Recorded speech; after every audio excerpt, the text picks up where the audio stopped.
자동차, 텔레비전, 휴대전화. 일상생활 곳곳에 쓰이는 대부분의 물건에서 빠지지 않는 것이 바로 화학 소재다.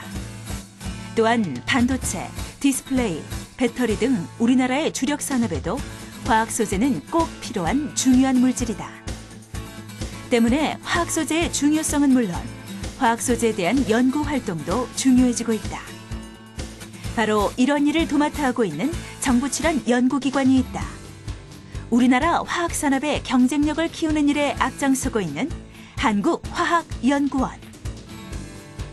화학기술의 국산화와 첨단 화학기술 개발을 이끌어온 한국화학연구원을 찾아간다.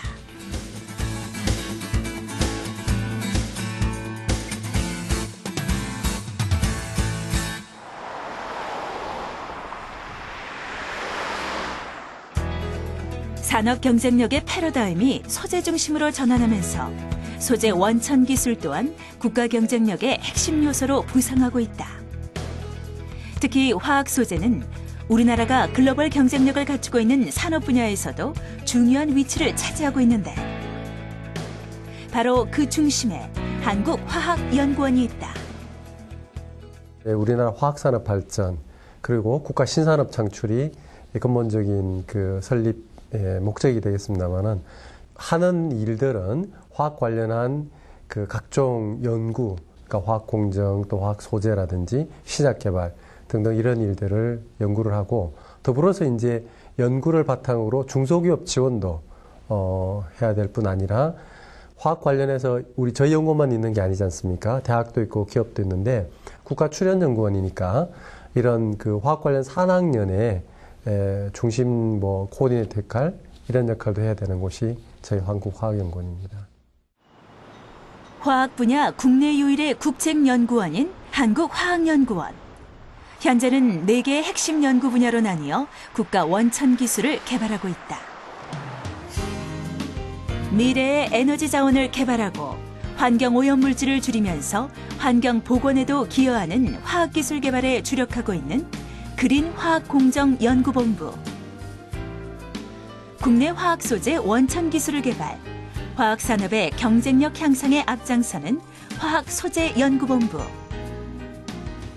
새로운 성장 동력으로 떠오르고 있는 신약 개발의 주력, 인류의 삶의 질을 향상시키는 데에도 기여하는 신약연구본부. 나노융합기술과 친환경 신물질기술, 바이오 화학기술 개발에 힘쓰는 융합화학연구본부. 4개의 핵심 연구 분야를 중심으로 한국화학연구원은 다양한 연구 성과를 이끌어내고 있다. 또 폴리부텐이라고 하는 공업적으로 아주 중요한 이렇게 고분자 물질이 있는데 이거는 건국 이래 100대 기술에 들어갈 정도로 아주 중요한 기술입니다만 이런 거라든지 또 휴대폰이나 각종 전자기기에 들어가는 폴리이미드라는 물질의 생산 기술 개발이라든지 이런 부분도 있고요. 또 하나는 시작 분야 쪽에 에이저 치료제라든지 골다공증 치료제 등등 여러 가지 많은 국민들이 아파하고 있는 그런 질환에 대한 그런 기초 물질들도 저희가 개발을 해와서 실질적으로 우리나라 산업 발전에 여러 가지 기술 이전을 통한 그런 기여를 해왔습니다. 한국화학연구원의 핵심 연구 분야 중 하나이기도 한 신약 개발에 있어 중요한 역할을 하는 곳이 있다. 국내 신약 개발의 중추기관으로 불리기도 하는 한국화합물은행이다.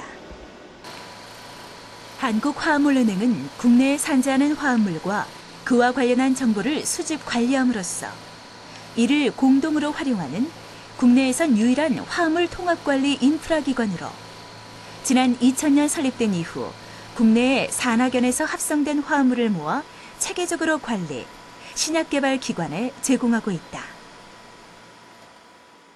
사실 여기 있는 것은 약으로 개발될 수 있는 가능성이 있는 화합물이지 약이라는 건 아닙니다.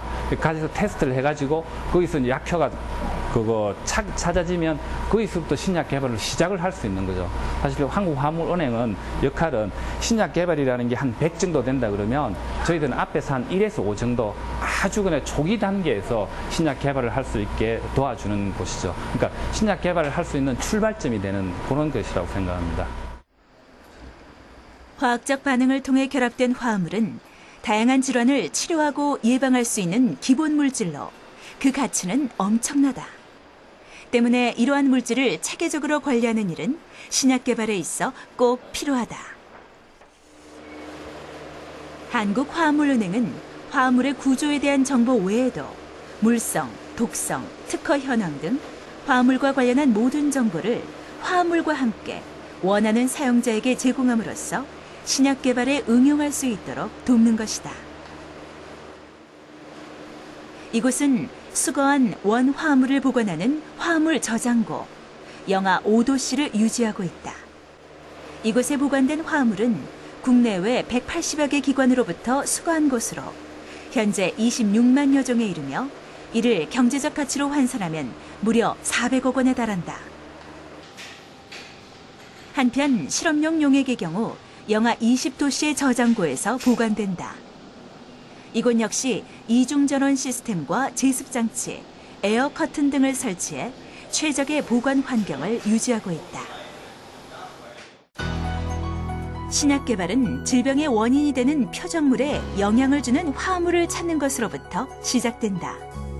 바로 이런 점에서 이곳 한국화합물은행이 신약 개발 연구의 출발점이 될 수 있는데, 전자, 자동차, 석유 산업에 버금가는 선진국의 주력 산업이자 새로운 고용 창출을 통해 신성장 동력이 되어줄 신약 개발 사업. 한국화합물은행은 우리나라 신약 개발의 미래를 위해 어떤 계획을 세우고 있을까? 최근 2, 3년 사이에 제약회사에 그 라이센싱을 한 골다공 치료제라든지 비만 치료제, 그리고 또 항암제 같은 거 이런 쪽에 있어가지고 아주 활용이 많이 되고 있고요. 한 2021년까지 현재 한 26만 개 정도의 화합물이 있는데 일단 숫자를 한 2배 정도로 늘리려고 생각합니다. 한 50만 개 정도의 화합물을 갖다가 구축할 예정이고, 일단 아무 그냥 화합물이 아니라 아주 독특한 저희들은 약물성이 있어야 되고 다양하고 이런 화합물들을 갖다 50만 개 정도를 갖다 구축할 예정이고. 한국화합물은행이 신약 개발을 위한 화합물질을 정보화하는 곳이라면 이곳 화학소재솔루션센터는 우리나라의 현재 주력 산업 중 하나인 반도체와 디스플레이, 휴대전화 등에 쓰이는 첨단 화학 소재의 정보화, 연구, 사업화 등을 위해 설립된 곳이다. 반도체나 휴대전화 등에 들어가는 기능성 필름을 만들기 위해서는 막대한 설비와 인력이 필요하다. 때문에 이를 제대로 갖춘 중소기업은 극히 드문 게 현실인데, 바로 여기에 화학소재솔루션센터가 제 역할을 하고 있는 것이다. 연구실에서 얻어진 소연 성과가 사업화로 이어지기 위해서는 많은 단계를 거치게 됩니다. 첫 번째로 기술 정보가 필요하고, 또 대량으로 제작하는 기술과 또 제작된 소재가 부품으로 만드는지 적합한지를 평가하는 기술들이 필요합니다. 저희 화학소재솔루션센터는 기업의 최신 정보를 제공하고 대량 합성 장치와 또 부품 만드는 고급 장비를 설비함으로써 기업들이 사업화하는 데 이바지하고 있습니다. 연구소나 기업, 대학 등의 연구실에서 연구 개발되고 있는 화학 소재의 사업화를 돕는 것이 이곳의 주된 역할. 가장 기본적인 업무는 화학 소재의 정보를 데이터베이스화하는 것이다. 국내외 플라스틱, 고무, 정밀화학 제품 등 5만 종 이상의 소재에 대한 특성 정보, 즉 물성, 배합, 스펙트럼, 기술 정보 등을 데이터베이스화하여 화학 소재의 연구 개발에 쓰일 수 있도록 하고 있다. 저희 데이터베이스가 적용되는 분야는 상당히 다양한데요. 일반 플라스틱 소재를 찾는 데도 쓸 수도 있고요.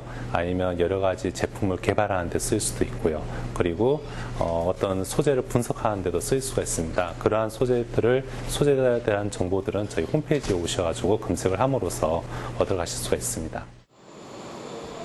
정보뿐만 아니라 설비에 있어서도 화학소재 연구 개발을 위한 지원을 아끼지 않는다. 기능성 코팅 공정이 이루어지는 1000제곱미터 규모의 클린룸. 이곳은 디스플레이용 광학 필름, 2차 전지와 태양 전지용 코팅 제품, 고부가가치 소재인 산업용 필름 등을 시제품까지 생산할 수 있을 만큼 제대로 된 설비를 갖춘 곳으로 기업이나 연구원에서 사용할 수 있도록 하고 있다. 이처럼 화학 소재의 특성 정보, 첨단 설비와 전문 기술의 기반을 둔 종합적 솔루션을 제공하는 곳이 바로 이곳 화학소재 솔루션센터. 최신 정보와 기술의 결합을 통해 중소기업의 성장을 뒷받침해주고 있는 곳이다. 중소기업이 창조경제의 핵심 축으로 떠오르면서 한국화학연구원에서도 화학 분야의 유망 중소기업을 발굴하고 육성하기 위한 중소기업 지원 사업을 펼쳐오고 있다. 애로기술 지원, 기술 인재 파견, 인프라 기반의 서비스 지원 등 최근 화학 관련 중소기업을 집중적으로 지원하는 새로운 사업을 시행하고 있다.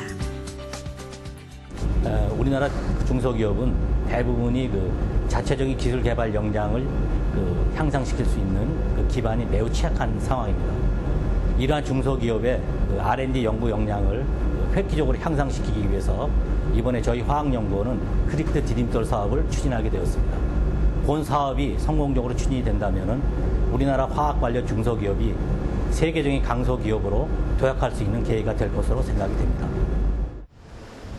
중소기업들의 부설연구소를 한국화학연구원 안에 직접 입주시켜 전면적 지원을 하는 것이 디딤돌 사업의 핵심.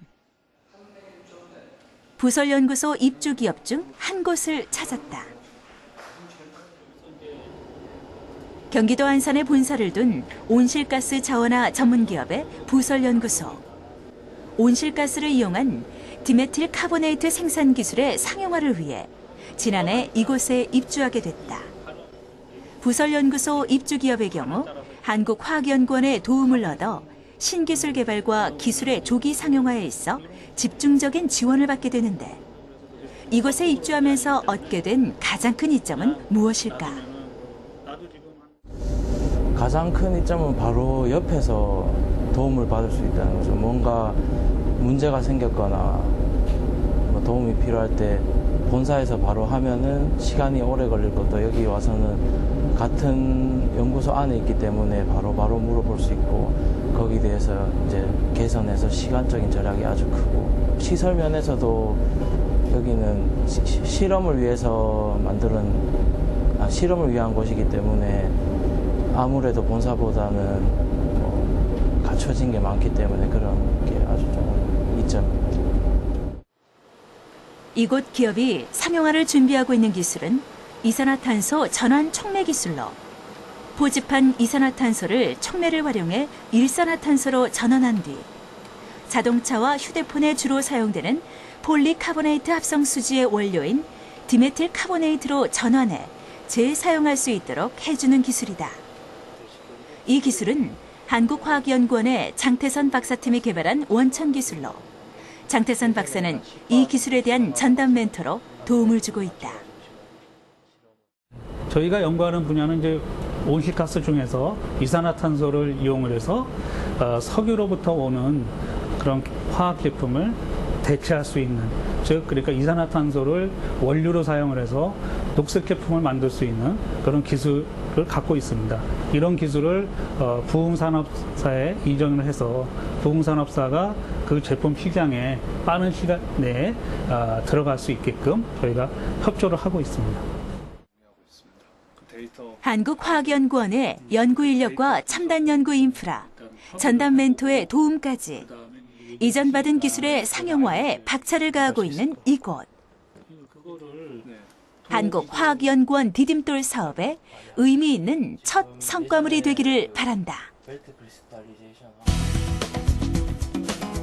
다른 모든 산업과 영향을 주고받으며 새로운 물질을 창출해내고 각종 산업에 필요한 핵심 소재를 공급해주는 화학산업.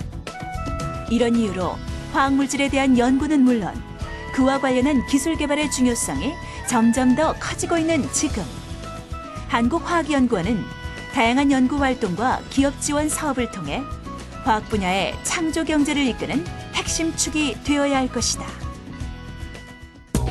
생활 속 작은 아이디어부터 첨단과학 기술까지 누구나 어떤 아이디어라도 제안하고 공유할 수 있습니다. 창조경제타운 홈페이지 지금 바로 접속하세요.